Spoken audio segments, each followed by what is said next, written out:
You had an outbreak in your school. Is that what you're saying? We had 2 outbreaks in the main campus, and we had 1 outbreak in our. I'm at the magnet school, so I have a middle school campus. So that just occurred. So they put all the things on the dashboard and send kids home in quarantine, and they do the regular regimen of sanitizing and cleaning. But I just don't know that people are getting consistent information. But I think we have a few more joining us. Vanessa, how many do we have total right now? Sure. 7, and we're live on Facebook now. Okay, so if that's the case, why don't we go ahead and start? Let's begin with a word of prayer. Okay, the Lord be with you. Also with you. Dear Father God, we thank you for this wonderful evening of smiles. And Lord, may this not only be a night that we can find smiles and love with each other, but we extend that smile and love into the community, especially as we talk about this very important topic of COVID-19 in our community and our world today. We thank you for bringing Tom to us, Dr. Tom, and we ask you that you bless his presentation, that it will nurture us in our mind and our hearts and help motivate us to be part of the healing process, which so many of our first responders are part of. Let us find our ways where we can do your work as you call us in this very big job that is for all of us to do as a team effort, not only as a church, but as people, brothers and sisters in Christ all over the world. In Jesus' name we pray. Amen. Amen. Well, of course, I don't think I need to introduce you to this wonderful man here, not only church councilman, but medical doctor. Let's give him a big round of applause, everybody. And we have to have an opening that I'm sure Dr. Tom was expecting. We're going to sing happy birthday to him. So please unmute your mic. We're the Mormon Tabernacle Choir here tonight. Singing happy birthday to Dr. Tom in Finland, he tells me. So on the count of 3, ready? 1, 2, 3. Happy birthday to you. Happy birthday to you. Happy birthday, dear Dr. Tom. Happy birthday to you. Yay. Okay, I am going to turn it over to you, Dr. Tom, and Dr. Johnson. I really should say for our Facebook viewers, maybe here tonight, and as well as our congregation. So, Tom, thank you seriously for bringing this message to us, and we genuinely hope you are having a happy birthday in spite of the fact that you are sharing some of that with us today. But anyway, God bless you. Go ahead, Tom. Oh, thank you. Thank you. Good evening, everybody, and welcome to Smiles. So my name is Dr. Tom Johnson, and my assistant, Dr. Olivia, is in the background. So today, what I'm going to just talk on a real interactive fashion is COVID-19, because it's affected all of us in a profound way, and it's changed our way of life, and it's been around many months now. So it's something that we're all trying to live with and deal with and trying to understand. And frankly, there's a lot of things that we've learned about it. There's a lot of things we still don't know about it. It's a really enigmatic virus, and it does a lot of crazy things that we're not used to viruses doing. So I just want to go over kind of what it is, how it started, how it spread, how it is spread, what we've done about it, how to keep yourself safe, and treatments and new treatment strategies on the horizon. And so with that, I'll just begin. I'm going to share my screen and open up a I just made a little PowerPoint presentation, and I want to just start with that, and then it's going to be very interactive. So this is it. It's a COVID-19 update. So COVID-19 is the virus, and the 19 just stands for 2019, when it was first discovered or first made its appearance.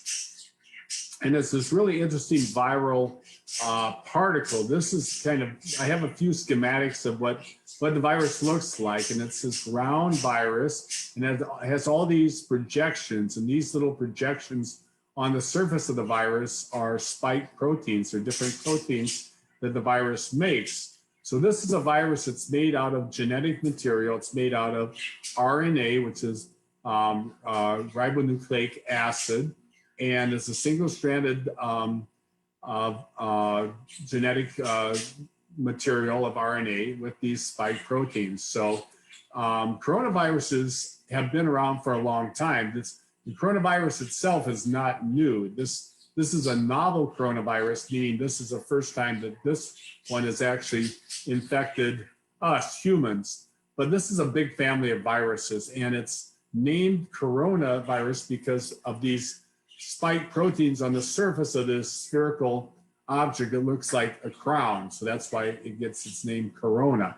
Some of these viruses cause the common cold in humans. They've been around a long time. And others infect animals, and they infect bats, camels, cattle, other animals.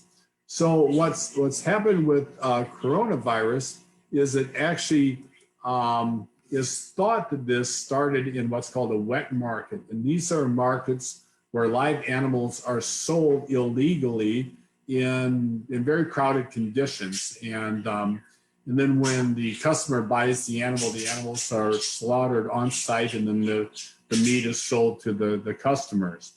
And so what happens when you have these really crowded conditions, these viruses that are normally found in these animals like bats, camels, cattle, can actually spread between these different types of animals, and then genetic mutations occur in the viruses, and the virus may become so mutated it could jump from animals to humans. And then, if the animal is sick and the virus is being emitted, the humans can breathe that in and become infected. And that's what they think is the origin of this particular virus. It apparently started in a wet market in the Wuhan province in China. That's why it's sometimes called the Wuhan virus, because it began, it's thought, in this certain marketplace.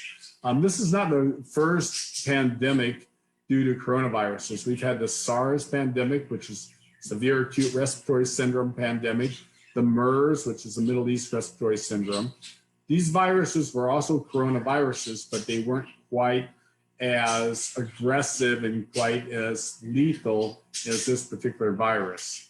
So this particular virus was thought to either start from bats or an animal called a pangolin, which I had not heard of before this, but apparently pangolins are the most widely illegally traded animal in these wet markets. And then lately it's been thought that it actually started in these animals, pangolins, because apparently they were not selling bats in the Wuhan market. And this is a pangolin. So this is the type of animal that this virus was thought to have started in and then spread to humans through these genetic mutations in a wet market. So this is another schematic. There's a lot of interesting drawings of coronaviruses. So this is, of course, at a very microscopic level. You can see the spherical ball of genetic material with these spike proteins. And these spike proteins are important because that's one of the targets of some of the vaccines that are being developed to treat coronaviruses. They're making antibodies to these spike proteins, which will give you some immunity to the virus. You're not getting infected with the whole virus itself. You're just getting exposed to these similar spike proteins that causes your own immune system to make an antibodies against these viruses and give you at least partial protection from the virus. So I'm an ophthalmologist. I don't know if you all know that, but I'm an eye doctor. So I'm not really the person in the ICU taking care of these patients and so forth. But ophthalmologists are kind of very important in this pandemic. One, because an ophthalmologist is the one who first really tried to alert the world to the presence of this virus. This is a Chinese ophthalmologist, Li Wenlang, and he was in Wuhan, and he was actually seeing patients that had this what's called a viral conjunctivitis, which is like a pink eye, a red eye. And then these patients were getting very sick, and he put together that these patients had a new virus that was quite lethal. And he tried to publish this. He put it on social media. The Chinese government silenced him. They actually arrested him. He was released. He kept seeing patients. He developed the virus himself, and unfortunately, he got so sick that he died from it. So this is they call him the Chinese whistleblower ophthalmologist, and he became kind of a folk hero overnight in China. And there were a lot of demonstrations and everything because of the way he was treated, because that his information was suppressed, and that caused the virus to spread out of control. So, so this virus, quickly started spreading to Wuhan, and then through international travel, it made it all around the world. And so patients started becoming sick with this virus. And so this is just some information from the CDC. So the common symptoms of people getting sick from this virus were a cough. Most people get a cough. They feel quite tired, and they develop a really high fever. And this fever can be so high, it's very hard to break, even with the medications they use, like Advil and Tylenol. It's really hard to break this. And then there's a lot of other symptoms. One of the big symptoms with this thing is loss of taste or smell. So that can be a very early symptom. When patients say, I can't smell or I can't taste anything, that can be an early symptom, because this virus comes in usually through your respiratory passages. You usually breathe in droplets that contain the virus from somebody who has been infected. And so this can result in this, since this goes up into the nasal passages, it can affect the olfactory nerves that are actually important for your sense of smell. Patients often complain of headache. We as ophthalmologists may see patients because they get pink eye, conjunctivitis, which is an active viral infection on the eye. There's a lot of gastrointestinal symptoms like diarrhea. Lots of patients get a pretty sore throat, aches and pains, which you kind of get with any viral illness. Some patients get a rash or discoloration of the finger or toes. What this virus can do, it can set off your coagulation system. So you develop blood clots, and this is actually causing some people to actually even lose, fingers and toes and actually limbs. We have one nurse at Jackson who needs to have, I think, at least one leg amputated because of the blood clot formation from this. When the patients get really sick, and that usually occurs somewhere from like 7 to 9 days after the initial infection is when patients get the most sick. They develop shortness of breath, difficulty breathing, pressure in the chest, and those patients need to really seek medical attention immediately because they can actually die from this illness. So on the average, the first 5 to 6 days you're infected with this virus, you may not even know it. And that's when it's the most dangerous to others around you, because you're spreading it. You can have it in your respiratory passages, and you're talking to people, you're singing and so forth. And if in a state like Florida, where everything's open, you may be going out to bars and so forth. And this is where it can really spread. This is where you get these kind of super spreading events, like, for example, at the Rose Garden, when Amy Coney Barrett was presented, I think a number of people became infected, and that's considered a super spreader event because an asymptomatic patient was able to spread the virus, even in that outdoor setting. So I've been we get these updates from Jackson. I work out of Jackson and out of the University of Miami Health System. And this is just from a couple of days ago, showing that just the number of COVID positive patients we have admitted right now. Those are patients that are sick enough to require admission to the hospital. So this was actually October 23rd, I believe. We had 104 admitted. And this is the number of patients that actually successfully treated and discharged, which is actually pretty good, over 3,000. And they always let us know if they have sufficient personnel to take care of the patient and personal protective equipment and ventilators. So we get one of these every single day. So this is October 23rd. This is today, October 27th. So you see our numbers are starting to spike up. Now we have 120 admitted with disease that's severe enough to cause admission. These are patients that need assistance with their ventilation. A lot of times they need to be ventilators and so forth. So these are usually really sick people. The ones that aren't so sick stay home, but if they become so sick they're having difficulty breathing, they need to be admitted. So cases are starting to spike up. So this is daily new cases in Florida, okay?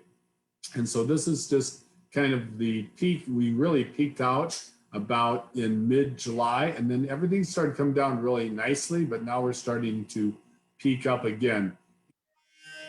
We had one day where we had almost 6,000 new cases.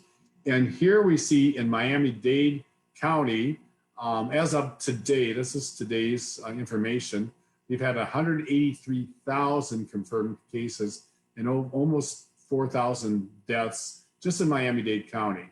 And in Florida, we've almost had 800,000 cases. So when you think about that, we're getting close to 1 million confirmed cases, and we've had over 16,000 people die from this this virus just in Florida. And in the United States, we've had 229,000 deaths, so almost 230,000 deaths, almost 9 million people infected, and then we have about 5 million who have recovered. So so these are the statistics as of 7:03 p.m. today. So it's pretty recent. Cumulative cases. This is just in Florida. These are graphs from Florida, starting in March, where it really was hit the radar. And you can see in Florida the cases were kind of very shallow, a very shallow curve up to about June, and then things really spiked up in July, kind of started leveling off, and then in October we're spiking up again. And again, here we're almost to 800,000 cases just in Florida. This is comparing regions of the United States. So Florida, we're the red one here, and you can see, and this is New Jersey is yellow and Missouri is blue, and you can see the cases, since the pandemic started, and Florida has gone way up here. So we're we're a very busy state for this disease. So, there's a lot of talk about how we treat this, and some people, have said, just let it play its course, let everybody get herd immunity, and then everybody will become immune. So where others say, no, we can't do that. We have to all social distance, wear masks, and try to, stop the spread of this. And this is one of the main reasons we have to do this, because we want to, you probably all heard the phrase flatten the curve. So this is a curve. So with this is the number of cases that the healthcare system that we have can take care of, that we have the capacity, we have the ICU beds, we have the ventilators, and we have the personnel, we have doctors and nurses. So if we can keep the number of cases underneath this line, that means we have enough doctors and nurses to take care of people. We have enough beds if people get really sick, and we have enough ventilators, and we have enough medications to take care of people. If, cases really spike up, we get into this zone where, we run out of hospital beds. We don't have doctors and nurses are getting sick. We have fewer and fewer doctors and nurses to take care of patients. We don't have enough equipment to protect us, the doctors and nurses. We don't have enough ventilators to give to the patients. And then it's not just COVID patients, this affects everybody, because say you're in this area, you're in a car accident, or you have a stroke, you have a heart attack, and you go to the hospital. There's no ICU bed for you either, because it's the same ICU beds that are used for the COVID patients and the heart attack patients and the stroke patients. So everybody gets affected. It's not only the people that are, most at risk of COVID, but everybody, because once you run out of doctors, nurses, hospital beds and things, everybody's out of luck. This actually happened in Northern Italy. When Europe was really having the pandemic, they actually hit this spot where people were actually dying in the waiting areas, waiting to get in a hospital because they didn't have beds for them. They didn't have people to take care of them. And so everybody, no matter what they came in with, COVID or whatever, would not get in, and they couldn't be taken care of. So this is why it's so important to flatten the curve. We only have so much, in the way of resources and people. We can't just we can't train doctors fast enough or nurses fast enough to meet this demand. And for a while, what was happening is we would have different spikes, different outbreaks in different areas of the country. Like New York was spiking where, the Midwest was very quiet. So what was happening is you had nurses and doctors from the Midwest flying to New York City to help out with their spike, and everything was under control. Unfortunately, now what's happening is you have spikes all over the country. I think they had 29 states where everything is spiking. So this is going to affect that formula, because you're not going to have all this personnel that can travel from here to there, because they're all going to be needed in their area. So that's another reason that I'm trying to emphasize that we all need to take protective measures, and those protective measures mean masks, and they need social distancing and common sense to prevent us from getting into this zone. So the people that are highest risk of getting really sick from COVID-19, everybody's at risk of getting this. I mean, even kids can get this, and even some kids don't do well with this, and even have had kids die from this. But the people that are really at risk of having a bad outcome or death are people that are older age, usually older than 60 years old, diabetics, because that affects your immune system. Obesity also affects your immune system. You need patients with any lung problems, like, for instance, asthma or chronic obstructive pulmonary disease, which is also called emphysema, are really at high risk, because this is a disease that damages your lungs. And if you already have damaged lungs, then you're, even farther back, and you can get really sick. Cancer patients are at high risk because cancer treatments decrease your immune system, and they're always at high risk of infections. Kidney failure patients, any patient with heart disease, coronary artery disease, hardening of the arteries, patients with just hypertension are an increased risk, or that's heart failure.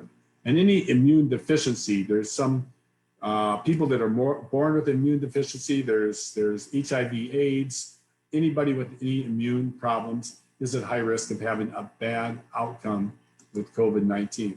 So I just want to I know you guys aren't all used to looking at x-rays, but I just want to show you x-rays. These lung fields should be pretty much just black, You're seeing all of this opacity. What happens in the x-rays is the virus gets into your lungs, and it causes a lot of inflammation, and actually causes destruction of lung tissue, which is thought some of it may be permanent. And it gives you a very characteristic ground glass appearance to these lung fields. This is the heart, this is the sternum, and these are the ribs, and these are the lungs here, lung here and lung here. You can see this ground glass opacity. And this is actually a CT scan of the lungs, looking at a cut through the lungs. This is actually the heart, the mediastinum here. All of this tissue is lung tissue. And this is how the lung tissue should look on a CT. And this is what happens with a COVID infection. You see this, again, this ground glass appearance, and that's just a consolidation. And you get this kind of soupy material in your lung that doesn't allow air to get into the little air sacs called the alveoli. And you basically are drowning in your own secretions from that. And so it's a pretty miserable problem. But the lungs aren't the only thing that gets infected with COVID.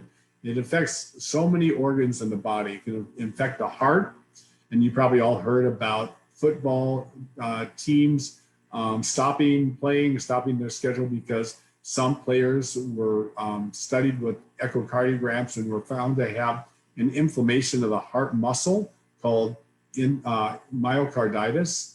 And so they stop. They don't even know what the outcome of this is going to be. If that's going to be give patients a permanent heart condition where they may develop like heart failure later on, or if you're going to get over it. We just don't know enough about it to even know if you get this infection that infects the heart, if that's going to be a permanent condition. It may give you a permanent heart failure. Blood clotting, for some reason, these patients become hypercoagulable. You get a lot of clots to the point where people try to start IVs on some of these patients, and they can't, because as soon as they put the needle into the arm, everything clots off. They have such a hypercoagulable state. So a lot of patients are treated with blood thinners like heparin and so forth.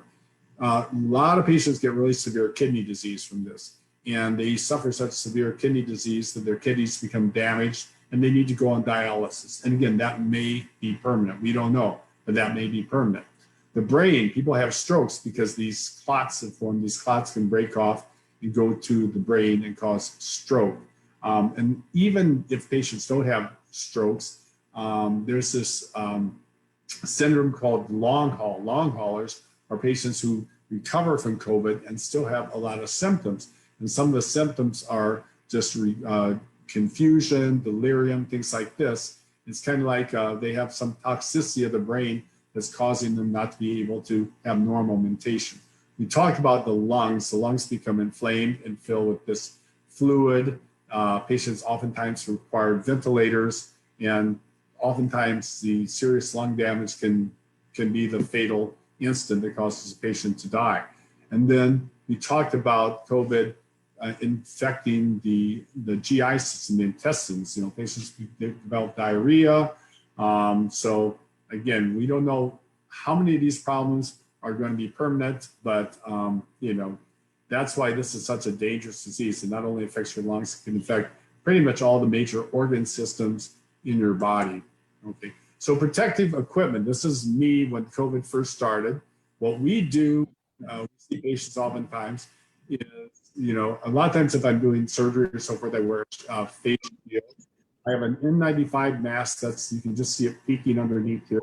You have a regular surgery mask on top of that.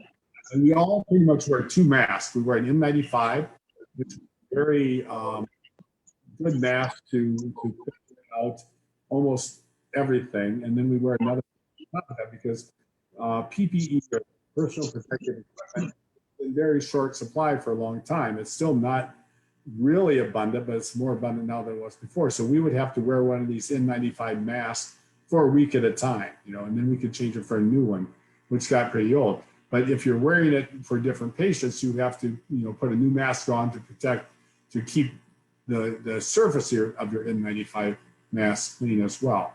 So personal protective equipment is very important. And in a lot of places, like in China and so forth, a lot of people died because they didn't have enough personal protective equipment. And even in Italy, so a lot of doctors and nurses died because they get exposed to so much of the virus. And medical personnel are definitely at higher risk than the general population. There's some thought, actually it's pretty well established, that the more virus you're exposed to, the sicker you're going to get. So if you're exposed to a very small amount of virus, you get COVID, you may have a mild disease and get over it. Something like our president may have had a mild disease and got over it.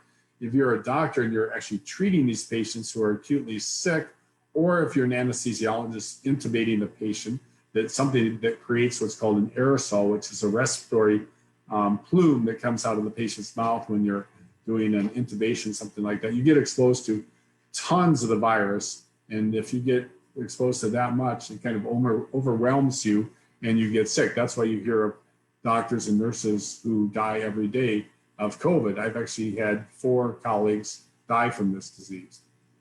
So there's been a lot of controversy about masks, especially during this election, and then people are saying masks aren't necessary and everything. I want to just emphasize there are a lot of good studies. This is one such study that was just an infectious disease out of our science advances out of Duke University that shows that these masks prevent the spread of COVID virus.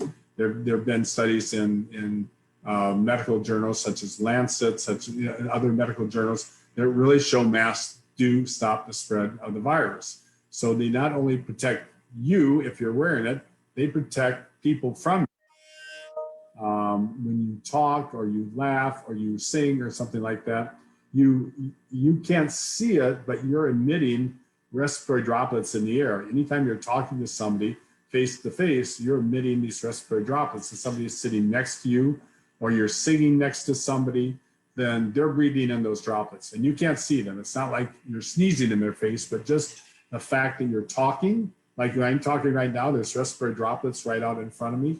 You're singing, things like that, you're emitting these, and masks do prevent the spread. So it's very important.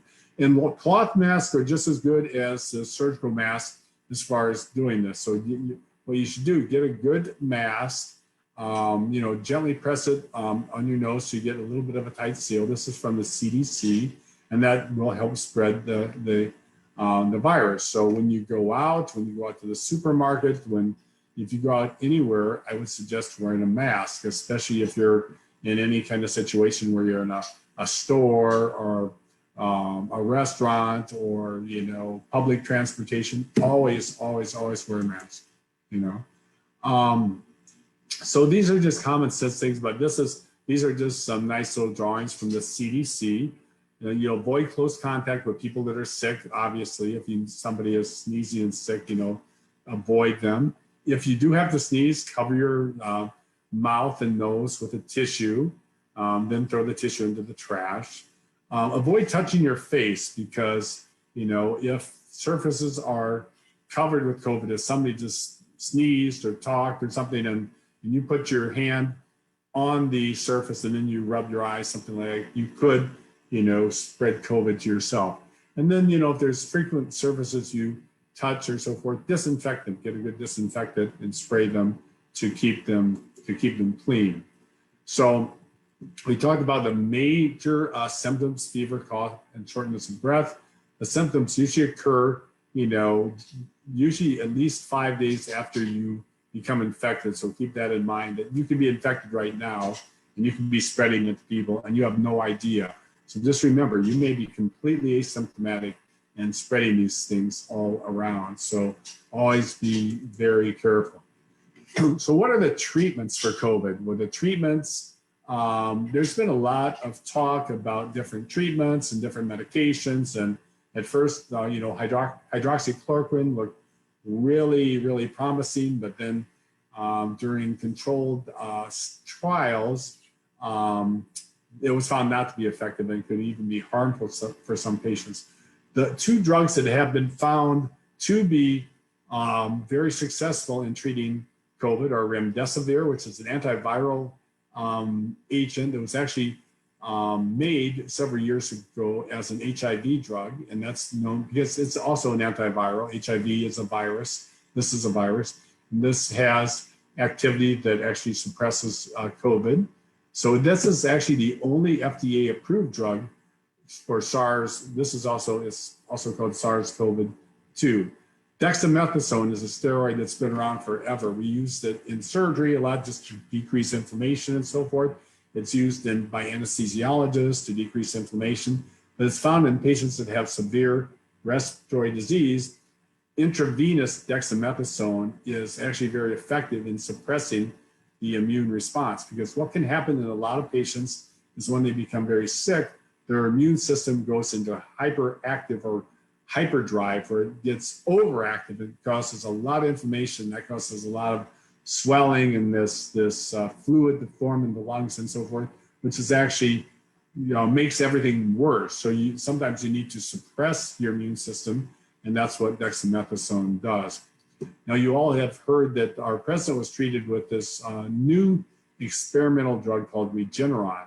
And this is a new class of drug, and there's actually several being developed. This is by the company Regeneron. Eli Lilly is making a similar drug in some of the other drug companies. And these are mixtures, cocktails of different antibodies that are supposed to boost the immune system. So they developed a lot of antibodies, to different parts of the COVID virus. and they make these antibodies, they put them into this cocktail, and then it's injected intravenously. So it's not even approved yet by the FDA for emergency use, let alone widespread use. So that's on the rise. Some other new drugs that this in the last week have kind of come out as being possibly effective and are in some trials. Um, Diaquin is an anti-malarial medication for, against malaria. Suclopentixol is an antipsychotic medication, and this is a new blood pressure medication. And these are also being studied for their effectiveness against COVID. So these are on the horizon. One big thing that's been talked about a lot in the press, I'm sure you've seen, is convalescent plasma. And this is just part of the blood from patients who have recovered from COVID-19. Patients who have recovered have antibodies in their blood. So convalescent, this is when the patient's getting better. If you draw their blood and you spin off the red blood cells, and the rest of the blood is called plasma. So you're actually giving kind of a blood transfusion without the red blood cells. And because the plasma has these antibodies from people who have recovered, and it's not proven to be effective, but anecdotal studies have shown that it's really helped a lot of patients. So that's a big new thing. Doctors have looked at different ways of even positioning patients to increase their survival. And they found that proning patients, that means instead of having patients flat on their back or sitting up, getting a respirator, they actually lay patients on their stomachs, and then they have the respirator going, and they find that this actually increases the efficiency of their ventilation, and it's actually increased survival. So doctors and nurses are getting a lot wiser about treating these infections just from all the experience they've been having. So vaccines, that's a big word right now. And as you know, Operation Warp Speed is trying to develop vaccines very, very quickly, which is a good idea. I think it's been a little bit politicized, but the nice thing about these major vaccine companies, such as Pfizer, such as Moderna, AstraZeneca, is they came together and basically said, we're not going to release a vaccine until we know that it's safe and effective. We're not going to cut any corners. So most of these vaccines now are in phase 3 trials. That means they started in these phase 1 and 2 trials with smaller groups of people to see, one, if it's safe, if you give the vaccine, if people don't have any major side effects. And then they kind of, when they would do this to less than 100 people, they go to phase 2, where they look at, a greater number of people, and they start looking at effectiveness. That is, they kind of study if patients are, not getting sick, the ones taking this vaccine, and they're looking at antibody levels. That's antibodies are proteins you make in the blood that fight this infection, so that are specific for this particular virus. So they're looking for antibody levels. And then when they go to phase 3, they really try to get a lot of patients. They try to get a good selection of patients from different ethnic backgrounds, different ages, and so forth. So I got actually recruited myself to be in a phase 3 trial because I'm a medical worker that we're considered high risk. And so they wanted a certain number of us to be in the trial because, we're not just staying home. We're seeing patients, like 30 patients a day, and, definitely being exposed. So to help see if this is effective. So I'm in the phase 3 Pfizer trial now. I've had 2 injections. So what happens with these vaccines, they are injections. Most of them are 2 injections, an injection and then 3 weeks later or a month later, a second injection, a booster. The Johnson & Johnson vaccine is only 1 injection. They all have a little bit different types of antigens in them. Antigen is what, it's like the spike protein to develop the immune response. So they're all similar in a way and different in a way. So, but they're all in phase 3 trials. And I know Pfizer hopes to have their studies somewhat completed by the end of November. And I think Moderna is kind of in the same boat. Moderna is a study right now out of the University of Miami. So if anybody's interested, you can contact these places to see if they're still taking people. There's always risk of vaccines because this is a new treatment. I mean, these vaccines have not been tried before. So there's, and a couple of the trials had to be paused. I think AstraZeneca, because somebody developed some neurological symptoms. I think Johnson & Johnson had to pause their trial as well. So far, from what I've heard from, the people at Pfizer, is they've had very few side effects from their vaccine. The side effects usually consist of headache, maybe fatigue, things like that don't last very long. So these are what, the vaccine studies are doing. So the guy I really pay attention to is Anthony Fauci. I think this guy really knows what he's talking about. I know he's been politicized and villainized a little bit, but he's been around for a long time. He was actually one of the instrumental people in fighting AIDS, back in the 80s and the 90s, and working on medications for AIDS and so forth. So he's been working with infectious diseases and viruses for some time. He knows what's going on, and I really trust his judgment. So, but what he's saying that these vaccines could be determined to be safe and effective by early December, but to get widespread use of these, to get it distributed widespread, is probably not likely until like mid 2021. So we're probably going to have to hang in there until 2021 before it's widely available. And then what they'll probably do is, when they roll it out initially, first it'll go to the highest risk people, older people, healthcare workers, so forth, and then as it's distributed, everybody will get it. So that's what's going on with that. So one thing that we're interested in at St. Mark's is church. What about COVID in church? When can we open our church? What are the guidelines? So I was trying to do some research about COVID in church, and the news I just find is not good so far. There's these different reports on 42 coronavirus cases linked to a church event in Maine. 68 COVID churches or COVID cases in this one, and this is 100 coronavirus cases and 3 deaths in a North Carolina church. So churches are risky in a way because, one, you get people in a confined space. You have usually more of an older population in churches.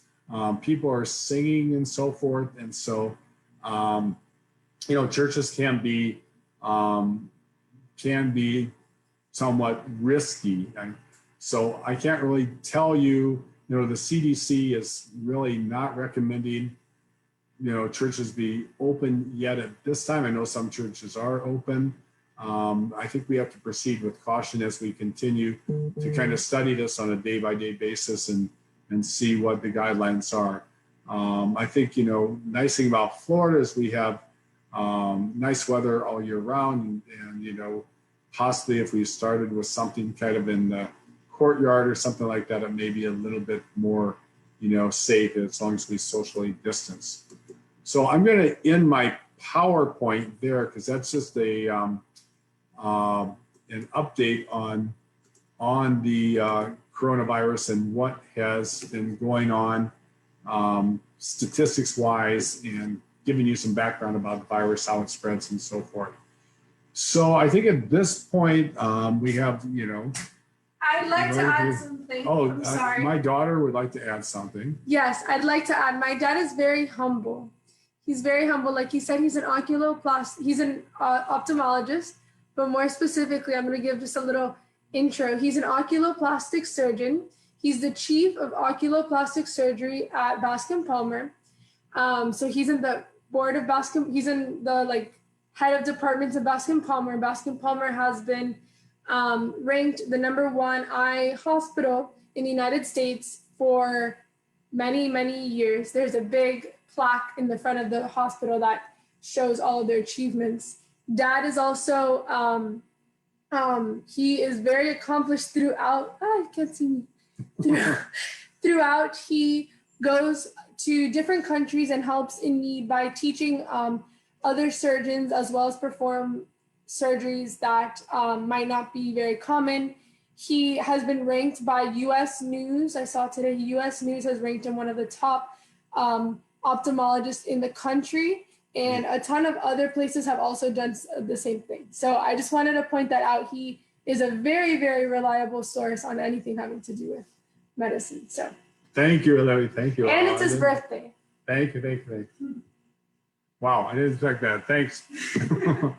So I'm sure you all have questions about COVID and so forth. So I think now I can just open this up to everybody for like a question and answer session. And if there's anything that I didn't cover that you want to know about, just let me know. So Tom, yes. happy birthday. Thank you. This was an amazing presentation. Thank you for such a thoughtful, it was amazing. Thank you. I'm wondering if you can talk a little bit about the difference between, you referenced the experimental antibody cocktail, which is the Regeneron, and I'm assuming that's a monoclonal antibody cocktail versus the convalescent antibodies. Why does it look like, at least right now, that the monoclonal antibodies might be more effective than the convalescent, or does it look that? We don't know. Because, I mean, Regeneron has not even been studied, enough to allow it to be released for experimental use. I mean, it was just, the president got it because it was this new thing. They said, why not? But, they haven't really studied it enough to show it's more effective than convalescent plasma. Convalescent plasma has had some studies that look like it's effective. I think they're just banking on using different proteins from the virus and developing antibodies to all these, just throwing it all in one cocktail. So you have more ways, yes, your immune system has more ways to attack the virus, but convalescent plasma should have a similar type thing, but, it's, doing this, I think these are synthetically made antibodies, so people may figure it's safer as far as not spreading any infectious disease or so forth, so there's, theoretical advantages of doing that. But, there's just so much being researched on treatment options for COVID-19, and this is just one of those options. And, it seemed to help Trump's, but we don't know if it really, I mean, you can't really tell if it really helped him or he just had a mild case that he would have gotten over anyway, because it's, an N of 1, which doesn't really tell you much, because if somebody else got it and they got really sick, then you'd say it doesn't work at all. So, unless you have a double-blind controlled trial where you compare that against somebody who doesn't get that and everything else is exactly the same, it's really hard to make any determination. But I think it's a good idea. I think the idea is good. So it just needs to be studied more. It's new, and I don't think it's going to be widely available anytime soon. So yeah, but I think it's a good idea. Oh, you're muted, I think. I think you're muted. Yeah. So I want to thank you also for offering me the mask that I've been using at the polls last week and this week. And I don't know how you guys do what you do, wearing those masks all day, every day. It must be very, very difficult, because it's, so kudos to that. And I guess my question is, wearing a mask, I guess, should not give us a sense that we are protected. That social distancing probably is also a component of that. Would you agree with that? And this is completely anecdotal. One of the places where I was last week in the poll, I was located 18 inches from where every single voter came and stood and waited, sometimes for 5 minutes, lots of times without their masks. And I stayed 3 hours and I said, you know, I'm really uncomfortable with this situation, wearing the mask or not. It just seemed to me to be, so can you talk about that, that a mask alone, you know, is not a magic bullet, that you still.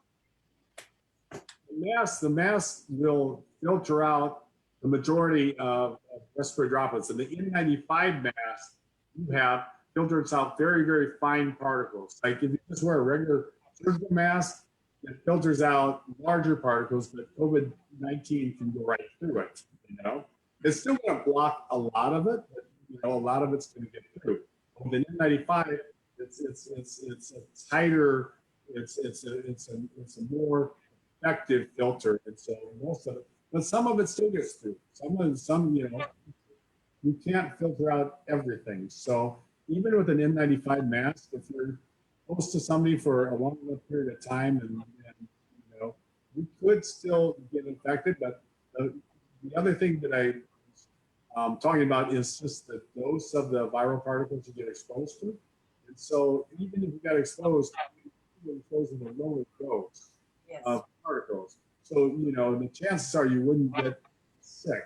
But then it just depends on you, your immune system, if you have any lung issues or so forth. Even a low dose in some people could be lethal. So I suggest mask and social distancing, you know.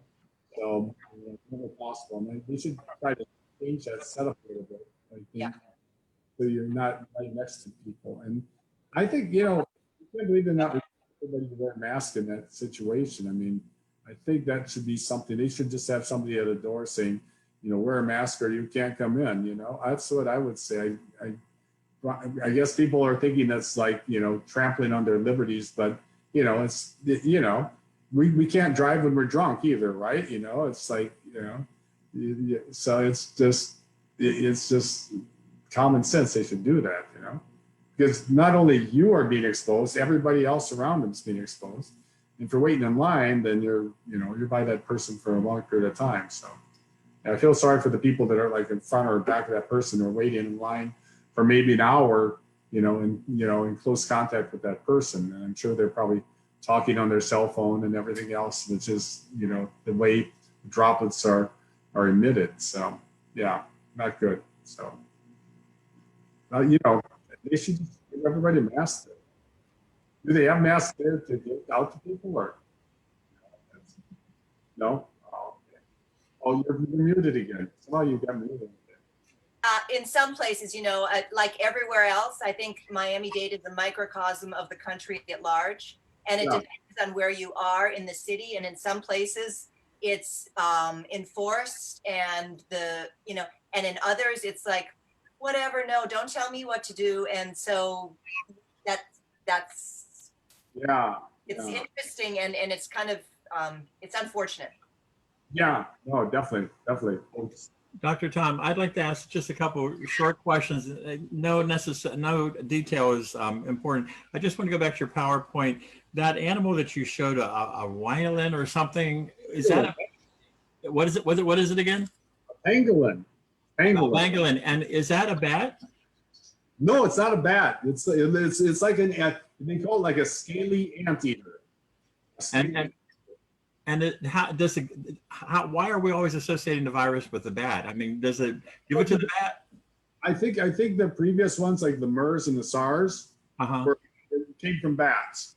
Coronaviruses do live in bats, but I was just trying to research the origin of this virus, and then they said, you know, they're pretty sure it started in this one wet market in Wuhan, and then the people who researched it said, but we're not selling bats in that market.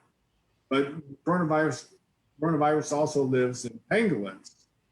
And they had pangolins there. And so they think this particular one probably started in this pangolin. And I guess people eat the meat from these animals. They're like anteaters, and they're endemic to Asia.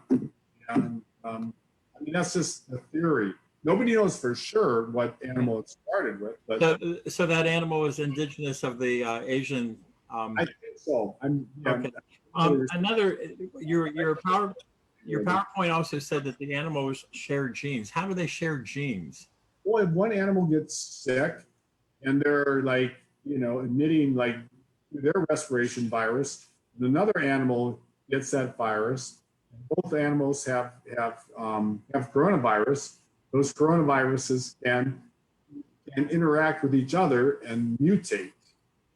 So it's like, because the animals are kept in cages close together, and so the viruses can go from one animal to the other, and then they can mutate when it jumps from one animal to the other. I'm not the scientist that you are, obviously, but I've always thought of genes being associated with the genetic code, something that's already inherent in the individual, not something that's still alive and being transmitted one to the other. But viruses are just like little bundles of genetic material. And this one virus is a single-stranded RNA virus. There's DNA, RNA, and so it's a single-stranded RNA virus. So some people some people claim the virus isn't really even alive because it's just a single strand of RNA, but it infects us and it propagates. So, two other quick questions. The design of the actual virus, that crown thing, is that actually little pieces of that shed on people when they become contagious with it? Or, I mean, what is that? I mean, that thing looks so weird, and it looks like it's a real crown. How does that get on your skin, or what is it? Those things are micro tiny. They're so tiny. That's the whole thing. And those little spikes, they're called spikes. They're just little bits of protein that are on the surface of the ball. But when you get infected, you get the whole thing. The whole thing. Okay. It's not you're shedding little pieces of it. You're getting infected with the whole thing. You're breathing it in, and it gets lodged in your nasal passages and your throat and so forth, and then it kind of sits there, kind of incubating for 5 days, and then it starts really spreading and causing you to get sick and so forth. One other quick question about the ophthalmologist. I got a little lost in this story. He made this virus after he got caught it, or what? Go over that last part again. When ophthalmologists examine people, we have this machine called a slit lamp. I don't know if you've seen it, where the person puts their head right into this device, and you put your head there, and you have your scopes, and then you're looking at their eyes with 10 times magnification. So you're pretty much face to face. So when you're doing that, if the patient's breathing and you're breathing, you don't have masks, you're inhaling their respiratory droplets. Nowadays, we have screens we put plastic screens between the patient and us when they do the slit lamp, and we have masks on. But back then, he didn't know, they didn't know that virus was out there. But he started suspecting because he would see his patients, and they'd come in to see him with what's called conjunctivitis, which is pink eye, right? So he would be looking at them, and then these patients that he's following for this pink eye would get sick, and some would die. So he thought, this is a new disease. This is a new viral disease. So he tried to get the word out on a social media platform that they have in China that's kind of similar to Facebook, but it's a different social media platform. The Chinese government shut him down and arrested him for doing that. And I don't know the political motivation for that, but that's what happened. And then he ended up becoming infected himself and dying of it. He became infected, or he purposely infected himself? He became infected from his contact with the patients. So this face-to-face contact with the patients, he infected himself. And one of the things that you really taught all of us tonight, I think it's amazing, and this is something for us all to think about. Before we ever wore a mask, these droplets that come out of our speaking and so forth, can you think of how many meals we've eaten at restaurants and with no mask, where these things have been going over our food by people that make our food? And So it's only, just amazing how long we just ignored that and what it can obviously cause. Thank you for those questions. I was just trying to move briefly, so I didn't take up all the time, but thank you, Tom. Great. No problem. No problem at all. Yeah. Well, I mean, I think the mask, I mean, Olivia was telling me that like people aren't getting colds these days because that's the way colds are also spread too. And so like people usually get several colds in a year because they're protecting themselves. They're not only protecting against coronavirus, they're protecting against other common cold viruses. And one thing I wanted to emphasize is the flu shot too, because it's also the cold and flu season, and the flu is also contagious. And you don't want to get the flu because then you don't know if you have COVID or the flu. And then if you get the flu, then that makes you actually more susceptible. If you do get exposed to COVID, to getting sicker. So everybody should get a flu shot. Protect you and protect others as well. Tom, Pastor just mentioned something that just prompted a question in my mind. You talked about breathing on food. There's no evidence that ingesting this virus is going to make you sick, right? No. I mean, I have not read anything about ingesting the virus. It's more likely to get it from the surface, like if you put your hand on a doorknob and that could do it, but not eating. It hasn't been shown to cause that. So, but it's definitely a virus that has a lot of tricks. It's every day there's something new about this virus doing some other crazy things. And I read that in Utah it has decimated the mink population. Have you heard that? No, I have not heard that. No. So apparently there's some kind of a cross species thing going on there, and yeah, it wiped it out. Wow. Well, I heard that it infected a tiger at one of the zoos too. So Yeah. I don't remember what city that was in, but so yeah, they can cross. It is not thought to cross from people to dogs, though. So you don't have to worry about your dog giving it to you, or or getting it for your dog. So, Tom, I know you talked a lot about churches tonight, but I deal with the school population each and every day, and that's really a pressing concern. Do you, just your opinion, I know everybody has their own take on this, but what do you feel about the schools being open right now, the public schools, and then somebody comes down with it in your building, then you have to quarantine for 14 days? I mean, is this effective? Are we asking for trouble, or what is your medical opinion on that? That's a great question, because I know people want to be back in school, and parents really want their kids to be back in school, because especially when both parents work and so forth, and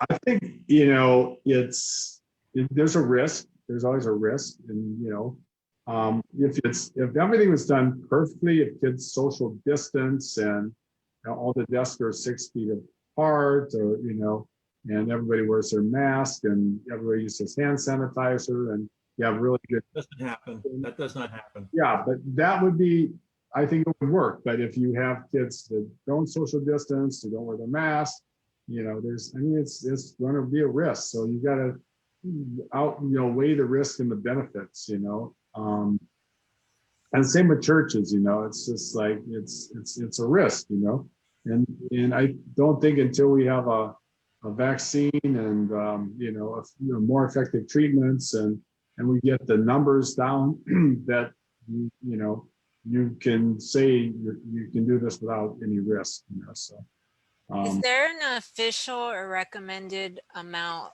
because I can't keep track of how many people should be congregating indoors? It varies in different states, for a while, Miami was seeing 10 people at the most. I know in Europe, they're having a big spike now. I think in Madrid, Madrid has curfews again in Madrid. So I think the curfew is from like 10 o'clock at night to 6 in the morning or something. They have a curfew. And I think they're not letting people meet in groups with 6, because Madrid's really spiking right now. So I think it depends on the percent positivity in the population. I think, a lot of statistics, I've to get the percentage below 5%, in the population. I think in Miami we were there for a while, but now I think we've popped up again. But I think we're in the 4 point something percent. I know that the city in Iowa, where I used to live, Iowa City, was very, very low. When, like in July, when we were peaking, and I was even thinking I should just fly to Iowa City and just hang out there for a while, just to kind of get out of this whole thing and relax. Now Iowa City, all the students came back in the fall, and there's 30,000 students, and the positivity rate in Iowa City went up to 60%. So, it's out of control there. 60% of people who get tested for COVID are now positive. So, it's, and that's this virus. One place can be really, really quiet until we've done everything right and everything.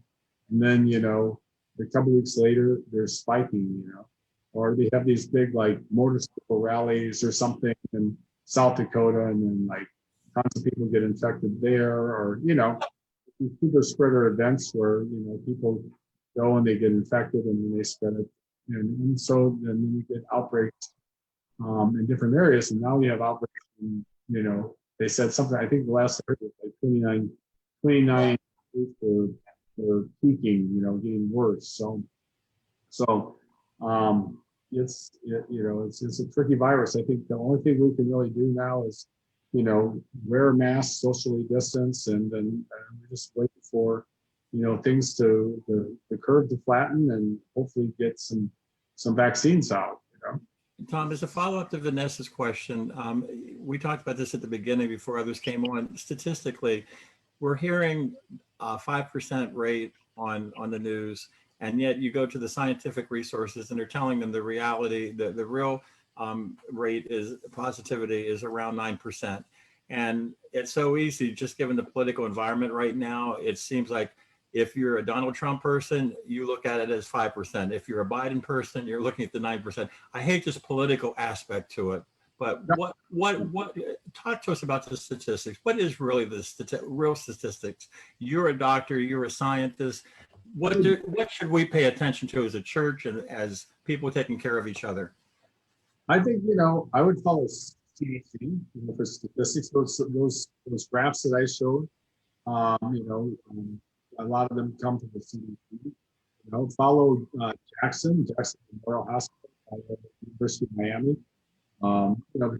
They don't have any critical, they're announcing their cases or statistics or things like that. So I would just go with trusted sources. I mean, you're right. You're probably it's just like anything in the news, you're going to find whatever you want to find if you look hard enough. So, if you want to find a really rosy, picture, statistics say, oh, we've turned the corner, everything's getting better. And if you want to find, something different, you're going to find that. So, but I would go with the sources, especially they're a trusted source. So, yeah, just go with the sources that you can trust. So.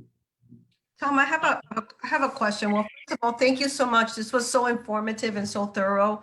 Thank you. Birthday, and thank you for spending your birthday with us tonight. But I have a question about the vaccines. I want to understand a little bit better. So there's this is trial, and you say you have 30,000, let's say whatever, 10, 20, 30,000 people. Yeah. The vaccine. How do we know that the vaccine is really working? Is it measured in the blood, or because are these people purposely trying to expose themselves, or are they still trying not to get sick? Are they wearing masks? Are they protecting, you for instance, your job requires especially that of you. So how do we know that the vaccine you're getting, even it's working if you're not really being exposed? Does that make sense? Yeah, sure. Okay. Well, no. I don't understand how the vaccine actually works. The way they do it is they try to get different people from different parts of the population, people that are in high risk type of work, and that's why they like to use medical personnel. But definitely not trying to get exposed, because one thing is when you're in a vaccine trial, you don't know if you got the vaccine or you got the placebo, because it's a double blinded controlled study where you don't know what you got, and the doctor doesn't know what you've got. It's all randomized. So you definitely don't want to be exposing yourself purposely because you may just be getting saline, and so then you're putting yourself at huge risk. So they want to get people from, you know, that are like white, black, you know, Asian, you know, they want to get people that are old, people that are young. They haven't expanded the kids yet, but that's in the works. They want to, when they find, you know, it's safe in adults, they're going to try to expand it to kids. And there are some arms in this study where they will actually take healthy volunteers who volunteer and, you know, who volunteer to get the vaccine and then actually be exposed to COVID, you know, and they expose. And that's, you know, a direct challenge test. I'm not definitely going to do that, but, you know, some young, healthy adults may do that, you know. So, but, you know, what they're really trying to do is do it, you know, with a good sampling of the population, different people in the population. But no, they're not, definitely don't want you to, you know, put yourself at risk, you know. But they figured somebody like me who's, you know, in the hospital every day with a lot of patients is much more likely to be exposed than somebody who stays at home, doesn't go out, you know, just gets their groceries delivered and just doesn't do anything. Because if you don't get any exposure at all, then you're not going to, you know, get infected. The other thing they're doing is looking at antibodies. Every time you go in, they draw your blood and they look at antibodies to the virus. And they found that these, so far, these COVID vaccines have produced really good antibodies to the virus. Okay. And so, and if you get the placebo, you know, and you're not getting infected, you should have no antibodies. So that's another thing they're looking at. The other thing they're not sure of is, even if you get the antibodies, how long those antibodies are protective. Are they protected for 3 months? Or are they protected for life, you know? Like if you get smallpox vaccine, it's apparently effective for pretty much all your life. But if you get, you know, this vaccine, it may not be. You know, you may get antibodies, and those antibodies may wane with time, and then you may become susceptible. So another thing. So eventually, this may become like the flu vaccine, where you have to take it every year. Exactly, or maybe even more often. You know, maybe every 6 months or something. That's all they're studying all these things, because like me being in the study, they drew my antibodies last time I was there, which is recently. Then they're going to draw it again in 6 months, and so they see how the antibodies are like increasing or decreasing. So they're just trying to figure it out, like, you know, one, if it's effective. Patients get what's called a COVID diary, and it's actually an online app. And every week I go on this COVID diary, and they ask me a different group of symptoms. Have you had headache this week? Have you had fever this week? Have you had a cough this week? Have you had diarrhea this week? Have you had muscle aches? Have you had joint aches? And you do this whole COVID vaccine diary every week, and you submit it every week, and that's part of the study. So they see if it looks like, you know, you then, you know, sick. And then for me, I mean, I've been COVID tested myself 3 times, just because we had an outbreak at the OR. There were like 5 people in the OR where I work every, you know, 3 times a week. 5 people all got sick at the same time. We had a cluster in the OR, so everybody had to get tested, you know. And in the OR, we're all very safe, you know. We're all doing everything right. We're all wearing protective gear and everything. But for some reason, there was an outbreak in the OR, so we all had to get tested. So, so yeah, so that means, you know, so that's why in the medical profession, there's really no place that's really completely safe. You know, even if you figure you're safe, you know, there's still, you know, there's still that uncertainty. So yeah. But they're trying to answer all those questions they're asking. They're trying to answer with these vaccine trials. You know, those are the things they're looking at. All those things they're asking. Hey, Tom, it's William. I've got a quick question, and then a quick follow-up after that. But what's the morale like in the medical profession? How are you guys feeling? You know, it varies. It varies depending on where you are in the medical system. You know, a lot of people are burnt out. There's a lot of burnout.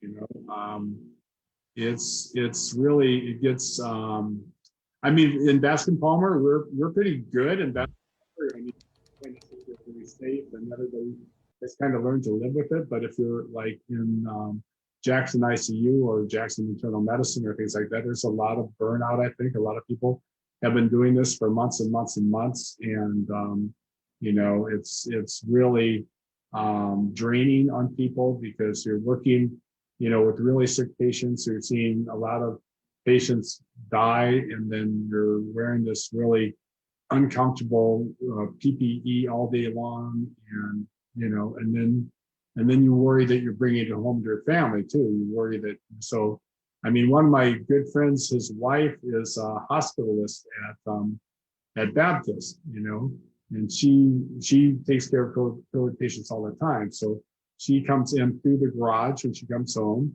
She takes her clothes off right when she gets in. She has a shower there. She takes a shower before she even sees her family and kids. And this is her routine now, you know. So, you know, because there's that worry that you're going to spread it, and people have spread it to their families, you know. So, you know, morale varies. I mean, you know, there's a lot of people that are pretty burned out. Yeah, I mean, it's, you know, it does make everything very difficult. On top of that, because hospitals lost so much money, the people that are doing all this work have got their pay cut, you know, because the hospitals aren't making a profit. So the doctors and nurses who are in the front lines taking care of patients, who are putting themselves at risk and working long hours, everything, are doing it with a cut in salary. So that's, you know, not helpful either. That's a good point for my second question. I asked this only half facetiously. Are there any rabble-rousers in the upper echelons of the AMA who have said things like, why don't we at least threaten a general strike unless people start listening to us? Yeah, there has been, yeah. Especially a lot of people have kind of, you know, been really upset with administrators, because the administrators in the hospital, because the number of administrators in hospitals has grown exponentially in the last several years, and they're making good salaries and staying kind of safe and away from the COVID patients, and they're the ones saying, you know, cutting pay for the personnel or laying people off, and you know, in the hospitals there've been a lot of layoffs. I mean, even at University of Miami, they laid off a bunch of people, you know, so you know, so that's not good for morale either.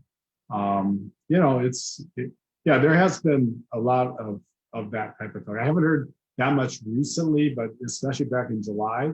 I mean, I'm on the Facebook pages with a lot of these COVID communities, like COVID ER doctors, and there's one called COVID Memorial, which I still get posts on every day, that talks are obituaries for doctors and nurses who are dying of COVID. And I get at least 2 of those a day, you know, like young people in their 50s, like ER doctor in Hawaii who just died from COVID. Just another craniofacial surgeon in Miami just yesterday died from COVID. There's a father-son team of internal medicine doctors in Miami that died from COVID. One of our top neuro-ophthalmologists, Sebastian Palmer, died from COVID. So, you know, 2 of our volunteer faculty members who come and taught residents died from COVID.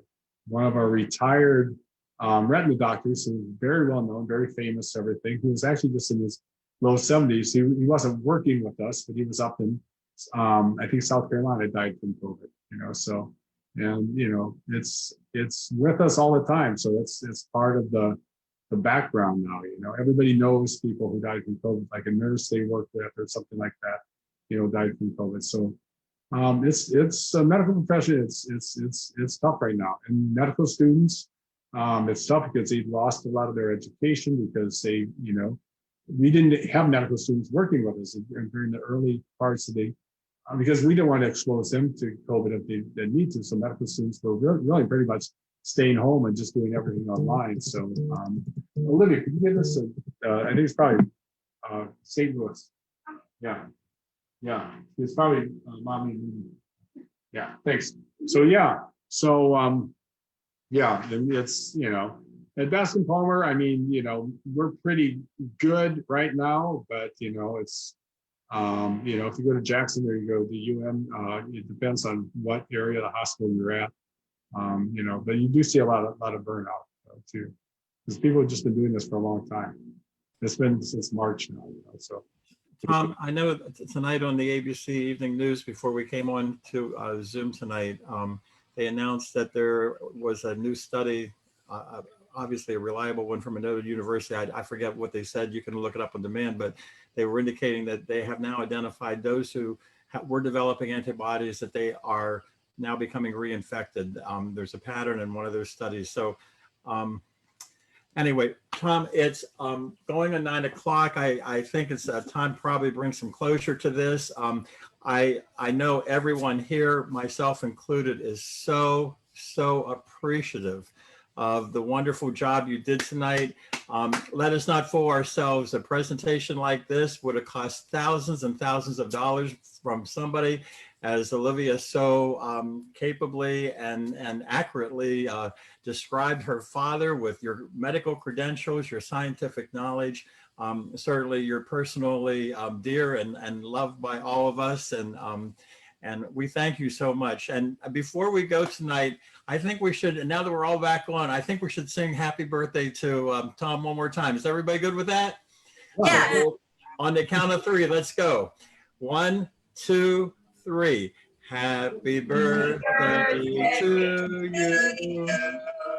Happy birthday to you. Happy Happy birthday, birthday, dear Dr. Tom Johnston. Happy Birthday to you. And now, broadcasting from the Mormon Tabernacle Choir, we all say good night and see you soon. And everybody remember, Halloween this coming Saturday, 4 o'clock to 6 o'clock, is going to be a lot of fun. See you then, everybody. God bless you. Thank you, Dr. Tom. Thank you. Good night. Good night, everybody. God bless you all.